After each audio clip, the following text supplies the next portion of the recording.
Bonjour à tous, et si on parlait d'Europe, de ce vieux continent dont on dit qu'il est à la croisée des chemins, de son avenir, à quoi va-t-il ressembler le 9 juin prochain? Quel sera son visage? 360 millions d'Européens sont appelés à élire leurs députés, 720 au total pour 5 ans, dont 81 en France. La France qui est d'ailleurs le pays le mieux représenté au Parlement derrière l'Allemagne. Alors qui sont les candidats de Nouvelle-Aquitaine? À quoi aspirent-ils? Que défendent-ils? Bienvenue dans Européenne, moi candidat. Et bonjour Géraldine Lamourou. Bonjour. Merci d'être avec nous. Vous êtes de Bordeaux, conseillère départementale de Gironde, candidate sur la liste des Républicains portée par François-Xavier Bellamy, liste qui a été, on peut le dire, compliquée à finaliser. Alors l'Europe qui nous semble parfois si lointaine et qui pourtant joue un rôle majeur dans notre quotidien, mais qui cristallise aussi pas mal de colère et de tension. Que dites-vous? Stop ou encore? Bonjour.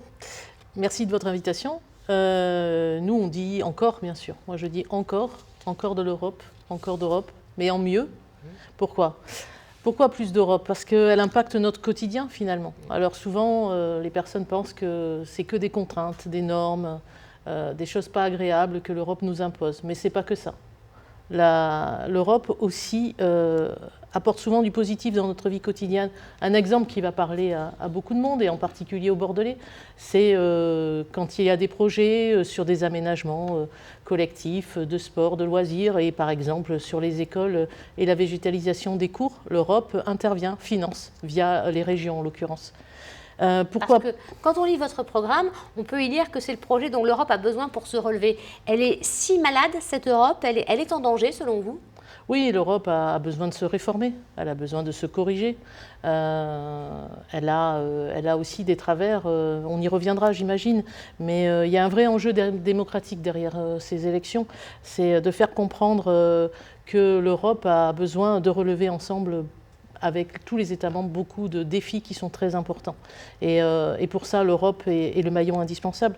L'Europe aussi, c'est celle qui permet de prendre des décisions majeures très rapidement. On l'a vu pendant la crise du Covid, on le voit aujourd'hui avec la guerre en Ukraine, par exemple. Alors, on va aller plus loin justement, et on a choisi pour cela 4 grands thèmes. Le premier, c'est l'agriculture. Pourquoi l'agriculture? Bien parce que on est dans une région qui est la première région agricole de France, la Nouvelle-Aquitaine, et on se souvient tous, vous aussi j'imagine, de ce début d'hiver avec la colère paysanne, ces agriculteurs qui ont pris leurs tracteurs, qui sont montés à Paris puis à Bruxelles, partant de la région, mais partant aussi des régions de toute la France et parfois même de pays européens pour crier leur colère, disait-il, écrasée par des normes. Finalement, cette Europe-là, est-ce qu'elle a cerné réellement leur quotidien? En tous les cas, l'Europe a un impact sur notre politique agricole et sur les politiques agricoles des États membres. Aujourd'hui, la question, vous l'avez dit, elle est très simple. Il faut sauver l'agriculture et il faut sauver les agriculteurs. Ne pas sauver l'agriculture, c'est détruire la planète, tout simplement. Nous devons nous battre au quotidien, au Parlement européen et dans les instances européennes pour au mieux stabiliser la politique européenne, la PAC, le budget de la PAC, mais encore mieux l'augmenter. Parce que le budget de la PAC, il est énorme, c'est le premier budget européen. Les Français, ce sont les premiers à en bénéficier, c'est 10 milliards d'euros par an, ça n'est pas rien, et pourtant ça ne paraît pas suffisant pour faire en sorte qu'ils aient un salaire crédible, un salaire décent.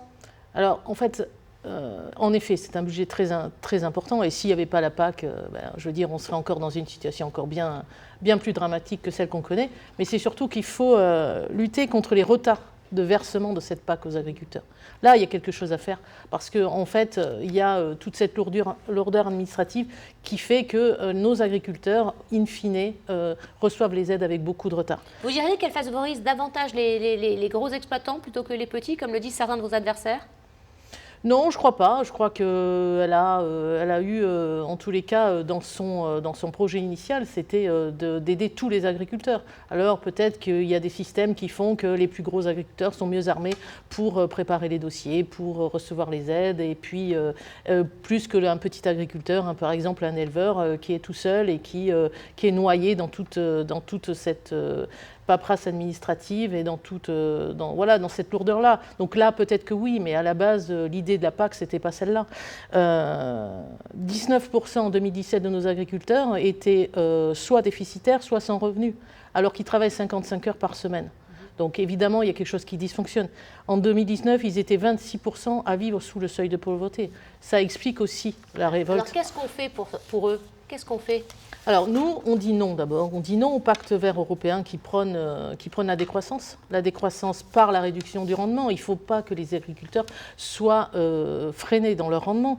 On est contre l'augmentation des coûts de production qui leur sont imposés, et ces coûts de production en hausse, ils arrivent finalement à impacter les concitoyens avec l'augmentation des prix de l'alimentation. Vous dites que vous êtes contre le pacte vert, ça fait partie de l'environnement, et c'est plus un vert très foncé, c'est un vert très pâle, parce que sous la pression des agriculteurs, vous avez fait les politiques, les députés européens, machine arrière, et vous êtes revenu quand même sur quelques règles écologiques qui étaient en place. Oui. Est-ce que franchement, c'est prendre en compte l'aspect majeur de la loi climat? Est-ce que ce n'est pas en contradiction avec elle et avec ce qui nous attend? Non, mais on en parlera peut-être après un peu plus sur l'environnement et pourquoi on a fait ces choix et pourquoi notre groupe, mené par François-Xavier Bellamy, a fait un certain nombre de choix dans ses votes par rapport à ce pacte. Mais pour répondre à votre question sur les agriculteurs, il faut aussi éviter de les mettre en difficulté dans la commercialisation aussi des produits qu'ils produisent. Il faudrait imposer les mêmes normes qui sont imposées à nos agriculteurs aux partenaires commerciaux de l'Union européenne. Et aujourd'hui, ce n'est pas fait.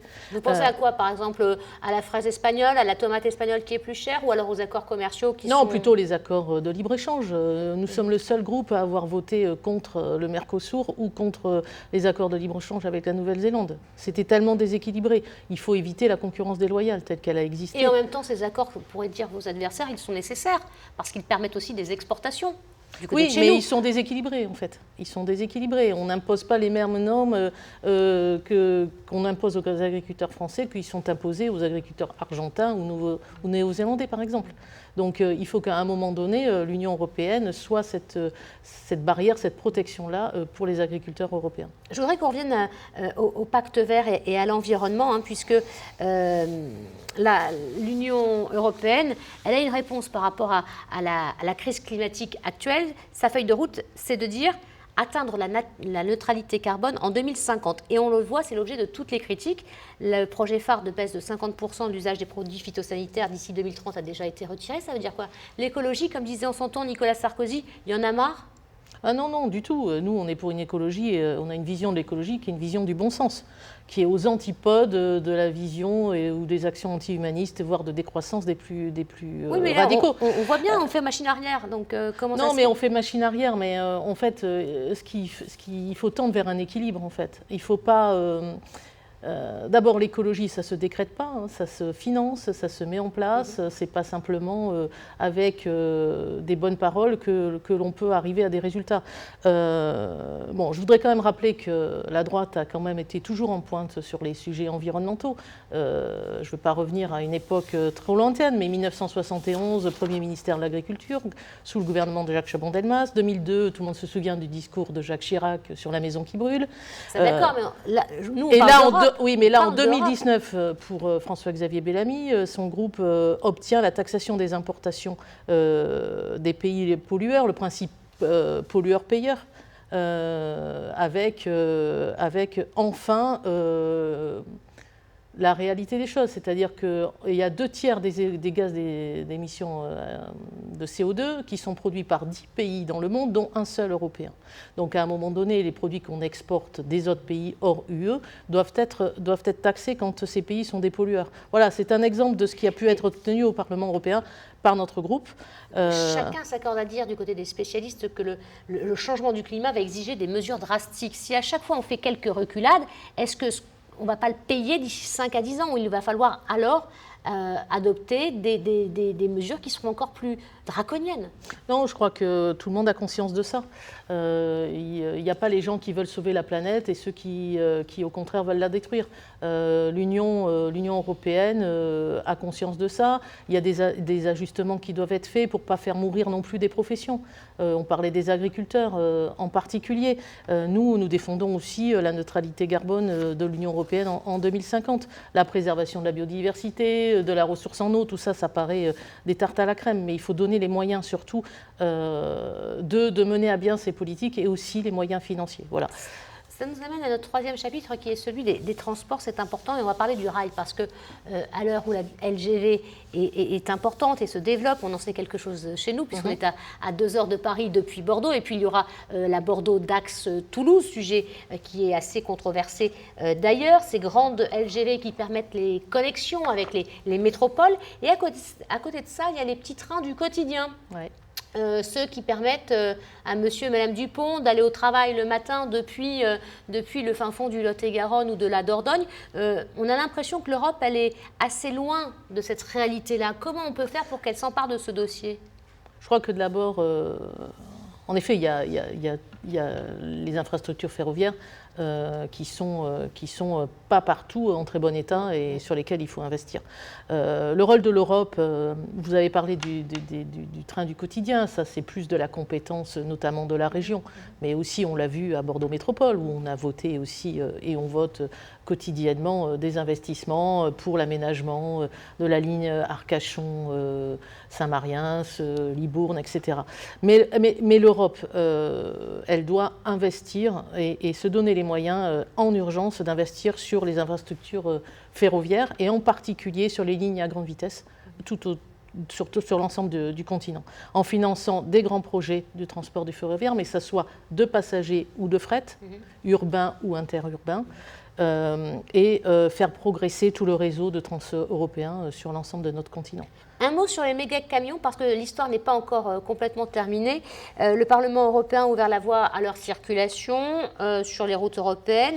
On le voit, c'est déjà autorisé en Espagne. Regardez, c'est rouge en France parce qu'on n'en veut pas en France. Et puis, ça roule aussi dans les pays du Nord. Des méga-camions, eh bien, ça jusqu'à 25 mètres de long. Ils pèsent jusqu'à 60 tonnes. Vous êtes pour ou vous êtes contre ces méga-camions sur les routes de France ? Comme ça, spontanément, que je dirais que je suis contre. Je suis contre, notamment dans notre région et dans notre agglomération, parce que vous avez déjà vu nos infrastructures routières, elles sont pas adaptées à ça, sans parler évidemment des pollutions que ce genre de camions peuvent produire. Donc, spontanément, j'ai plutôt envie de dire que je suis contre. Même à ceux qui vous diraient, finalement, ça reviendrait à transporter davantage de marchandises. Oui, mais d'où le fret. D'où le fret ferroviaire et ça c'est un serpent de mer, enfin moi j'ai toujours entendu parler de ça. Quand est-ce qu'on va se donner les moyens de faire circuler nos marchandises sur des trains et pas des trains qui sont moins performants que les camions, parce que les chefs d'entreprise ils raisonnent comme ça. Si c'est mieux de transporter par camion, ça me rapporte davantage, pourquoi j'irai sur un train? Donc aujourd'hui, il faut que l'Europe, mais pas que l'Europe, l'ensemble des collectivités et des États aient une vraie politique de fret ferroviaire. Dernier thème, c'est celui des migrations. Il est important parce que vous le voyez, le vieux continent est le théâtre d'une montée inédite des nationalismes et des partis d'extrême droite. Ils sont d'ailleurs en tête des intentions de vote dans 9 pays de l'Union européenne. Comme en France, l'immigration, pour vous, c'est une chance ou une menace? Alors l'immigration, ça a toujours été une chance pour notre pays, du moment qu'elle était maîtrisée et du moment que les gens qui venaient dans nos pays y étaient bien accueillis et y venaient pour une meilleure vie. Bon, j'ai l'impression qu'aujourd'hui, et on le voit malheureusement dans les drames qui sont quasi quotidiens, que ces conditions-là ne sont pas réunies. Aujourd'hui, c'est vrai que le principe de l'Union européenne, c'est celui de la libre circulation des personnes, mais les États et l'Union européenne ont aussi le devoir de protéger ses frontières.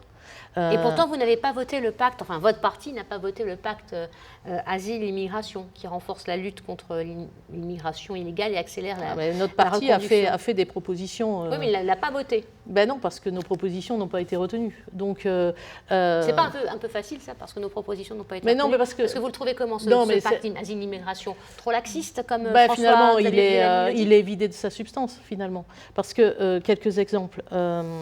D'abord, pour revenir à l'immigration à l'échelle européenne. Il faut qu'il y ait une solidarité européenne réaliste, c'est-à-dire avec des moyens et des soutiens financiers et logistiques pour accueillir les migrants. Il faut distinguer l'immigration légale et l'immigration irrégulière, c'est évident. Aujourd'hui, aux frontières de l'Union européenne, en 2023, c'était 380 000 entrées irrégulières, dont 20 000 mineurs. Alors, votre camp, justement, propose de construire des barrières physiques aux frontières extérieures de l'Union européenne, c'est ça? Donc, c'est un mur qui ne dit pas son nom. C'est un mur qui ne dit pas son nom. En fait, c'est ce que l'on souhaite et ce qu'il nous paraît indispensable aujourd'hui face à une pression migratoire qui est celle qu'il est.